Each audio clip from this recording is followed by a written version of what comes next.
Okay, page 2 of our review exam.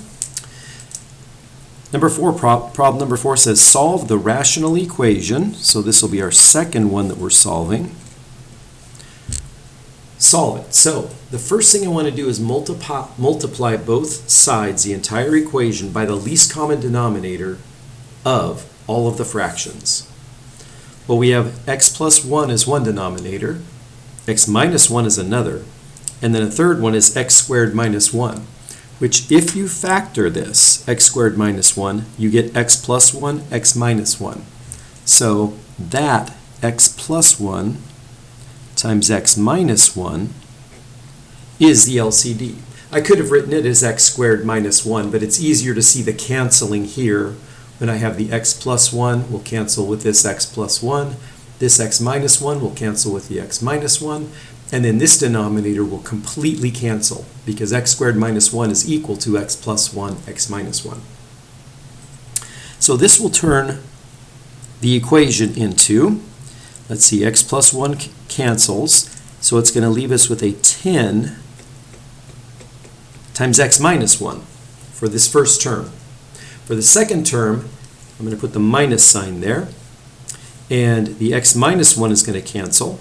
X minus 1, x minus 1, leaving us with an x plus 1 and that 2 on top. So minus 2 times x plus 1, and then equals, well, the entire numerator cancels out with this denominator cancels with this numerator, leaving us with just negative 2x.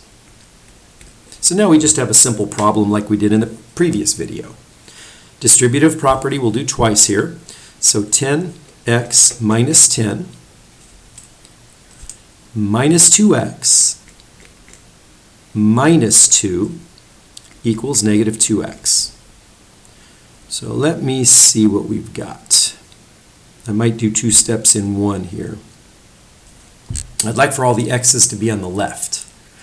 So 10 minus 2, 10x minus 2x is 8x. 8x, but I'm going to add negative 2, bringing me back to 10x. Actually, a very nice way of looking at this is we have negative 2x on both sides. Add 2x to both sides, and both of these terms go away. So that leaves me with the 10x minus 12 equals 0, which means 10x equals 12. Just add 12 to both sides. Divide by 10, and we get x equals 12 over 10, which is 6 over 5. So that's a 6 over 5 for the solution. And I'm not going to plug that in to verify it, but remember that if we did all of this algebra and came up with x equaling either 1 or a negative 1, that means there would be no solution. Because if you plug in a negative 1 here, you get a 0 in the denominator. If you plug in a positive 1 in this one, you would get a 0 in the denominator. So we could have said at the very beginning, we have restrictions. X cannot be either plus 1 or minus 1. So this is not either one of those, so we can continue.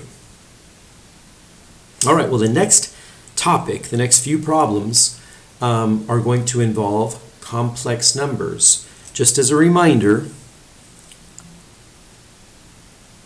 square root of negative 1 is I. Another way of saying that is I squared is equal to negative 1. These two kind of define what I is equal to, the imaginary unit or the imaginary number. I is radical negative 1, I squared is negative 1. So these two numbers that are being multiplied are written in standard form. Remember, we have a plus bi is the way we write a complex number. A and b are both real numbers. So we've got that case right here. And all we have to do is FOIL it out and combine like terms. So this will give us f, o, I, and l. First is going to be a negative 10. Outer is going to be negative 5i. Inner is going to be positive 12i. last is going to be negative 6i times negative I. The negatives can cancel out, making it positive 6i squared plus 6i squared, which is really what? This plus 6i squared is actually minus 6. Okay, so since I wrote minus 6, I squared is a negative 1, so it just changes the sign of the 6, so I'm going to get rid of that and realize I'm going to call the L of FOIL just minus 6. So now let's combine the first and last numbers are real numbers. The negative 10 and negative 6 gives me negative 16. And then these two are like terms, negative 5i plus 12i. That would be plus 7i. So negative 16 plus 7i. All right, let's look at number 6. And since we have negative numbers underneath a radical, we know we're going to end up with having complex numbers as the answer. The number I is going to show up in this problem. So the first thing we do is take out the negative sign underneath both radicals and put an I out in front. So this is equal to 3i radical 48 minus 5i radical 27. Okay, so now we just need to simplify. 48 is not a perfect square, is it? But there is a perfect square in it. What is the biggest perfect square I could pull out of that? I know it has 4, but that would be 4 times 12. And 12 has another perfect square in it, 4. So if 4 shows up twice in this number as a factor, that means 16 would be a factor.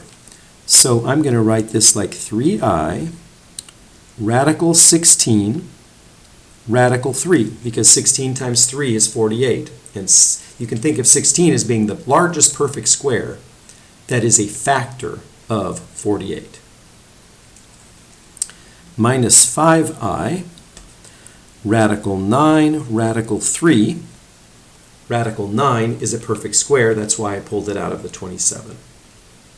So this gives us radical 16 is just a 4. That's all it is. Just multiply by 4. 3 times 4 gives me 12i radical 3 minus, this radical 9 is simply 3. 5 times 3 is 15. I radical 3. And it turns out that we've got like terms here. I radical 3's. We have 12 of them here and minus 15 of them here. So minus 3, 12 minus 15 is negative 3 I radical 3. Negative 3 I radical 3. And that's our answer. All right, well, the next two problems are solving quadratic equations. This one may not look like a quadratic, but it would if we multiplied it out. If we FOILed this out, our first term would be 9x times 9x, 81x squared. But we're not going to multiply it out. We're going to use the square root property, which is very simple. The square root property says if you've got something squared on the left equal to a number on the right, you can simply take the square root of both sides, which gets rid of this square. So I'll end up with 9x minus 7 equals, but when we take the square root of the right-hand side, we've got to call it plus or minus radical 7. Okay, so we're going to get two answers here because of that plus and minus. So 9x is equal to, I'm simply going to add 7 to both sides.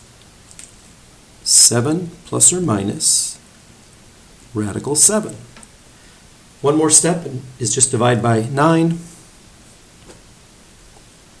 And we get x equals 7 plus or minus radical 7 over 9.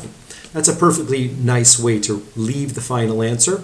I'm going to break it into two fractions, though. You could write it just like this if you wanted to. I'm going to write this as two fractions. 7 over 9 plus or minus radical 7 over 9. Okay? Either one of these would just be perfect for the answer. Okay, the last problem in this page is you're going to use the quadratic formula. It says use the method of your choice. I think it's going to be the easiest one. I don't think we'll be able to factor this. But first, let's write it in the standard form. 4x squared minus 2x plus 3 equals 0. So all I did was add 3 to both sides because I wanted 0 on one side so that I can use the quadratic formula. I know a is 4, b is negative 2, c is 3. So maybe I'll write that down over here. A equals 4, b equals negative 2, c equals 3. From now on, we're done with the equation. This is all I need to solve using the quadratic formula. And maybe I'll remind us what the quadratic formula says. X is equal to negative b plus or minus b squared minus 4ac under a radical all over 2a. So I'm going to do the work way over here on the left. So we are looking for negative b, which would be a positive 2, plus or minus a radical. And under the radical, we have b squared, which would be 4, minus 4ac.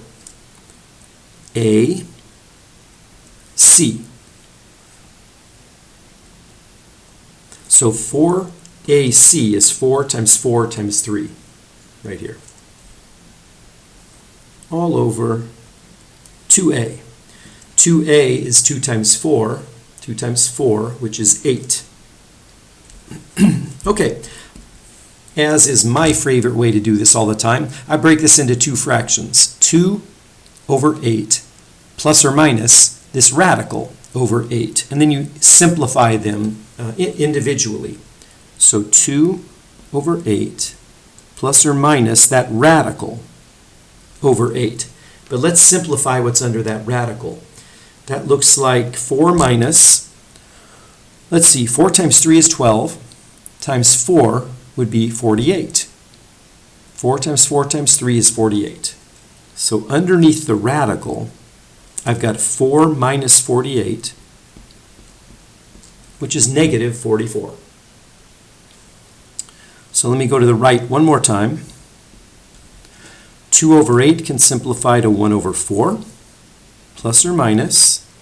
I'm going to pull the I out of here, so I radical 44 for the numerator. I radical, I'm going to write it as radical 4 radical 11. So radical negative 44, pull the I out and get rid of the negative sign, but radical 44 is radical 4 times radical 11, and radical 4 is simply the number 2. So final answer should be 1/4 plus or minus. If that's a 2, it cancels with the 8, giving me a 4 in the denominator. And on top, I'm going to have I radical 11. Or if you like, you could write it as radical 11, and you could put the I out front. Just like that. So 1/4 plus or minus radical 11 over 4 times I. And that's the end of page 2 of the exam.